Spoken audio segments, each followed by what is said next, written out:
Ya, Assalamualaikum warahmatullahi wabarakatuh. Selamat pagi semuanya. Saya Karisma dan kali ini materi tentang ujian tengah semester dari psikologi. Saya akan membahas terkait psikologistik di semester 7 kali ini. Baik, materi pertama yang akan saya bahas ada beberapa poin penting. Pertama, bisa kita lihat di materi berikutnya, yaitu pokok pembahasan dari pengertian psikolinguistik, kemudian apa saja tipe dari menyangkut psikolinguistik itu, dan tipe-tipe dari psikolinguistiknya. Baik, apa sejarah dari psikolinguistik? Yaitu dari digunakan oleh Thomas Sebeok dan juga Charles E. Oskut pada tahun 1954 pada sebuah buku yang berjudul Psikolinguistik yang menyebutkan pada survei dari teori yang dari mereka cari, walaupun sebetulnya pengajian ilmunya telah dimulai sejak zaman Socrates dan Panini. Baik, selanjutnya pengertian dari psikolinguistik itu sendiri. Baik, yang kita ketahui sendiri bahwa psiko dan linguistik itu perbedaan dari bahasa dan juga gestur tubuh ya teman-teman. Jadi kita bisa membaca dari tubuh seseorang itu juga dari bahasa tubuhnya. Dari secara etimologis atau psikolinguistik yang berasal dari dua kata psikologi dan linguistiknya. Yang saya sebutkan tadi seperti diketahui kedua kata tersebut masing-masing merujukan pada sebuah nama disiplin ilmu. Nah, yang mana linguistik secara umum dan luas merupakan satu ilmu yang mengkaji suatu bahasa. Baik, selanjutnya. Nah, dari pendapat para ahli menyatakan bahwa psikolinguistik adalah pendekatan gabungan melalui psikologi dan linguistik bagi telaah atau suatu pengetahuan bahasa. Nah, yang kita ketahui sendiri bahwa bahasa ini merupakan salah satu cara agar kita dapat berkomunikasi satu dengan lainnya dengan mudah. Untuk lebih jelasnya akan dipelajari dalam psikolinguistik ini sendiri. Baik. Nah, adapun elemen di dalam psikolinguistik menurut Aschitsen pada tahun 1984 yaitu yang pertama adalah pembangunan bahasa, kemudian hubungan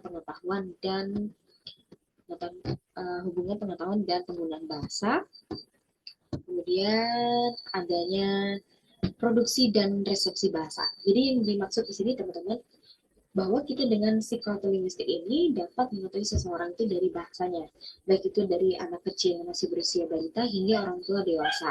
Nah, cuman yang berbeda adalah cara mereka untuk memperoleh bahasa. Jika anak kecil, kita ketahui sendiri bahwa mereka itu harus menyerap atau menelaah kata dengan satu persatu terlebih dahulu. Baik, ada pun macam-macam psikolinguistiknya. Di sini ada psikolinguistik teoritis, teoritis dan psikolinguistik pengembangan dan sosial serta pendidikan.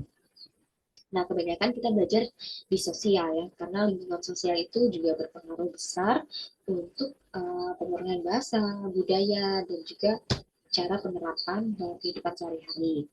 Nah, selanjutnya adalah peran dan tujuan psikolinguistik ini sendiri. Apa sih maksudnya dari peran dan tujuannya? Kenapa kita harus mempelajari psikolinguistik? Nah, dalam pembelajaran bahasa atau psikolinguistik ini dirasa sangat penting karena dengan memahami psikolinguistik, seorang guru dapat memahami proses yang terjadi dalam diri siswa ketika siswa menyimak, berbicara, membaca maupun menulis sehingga menangkal kemampuan dalam keterampilan berbahasa bermasalah.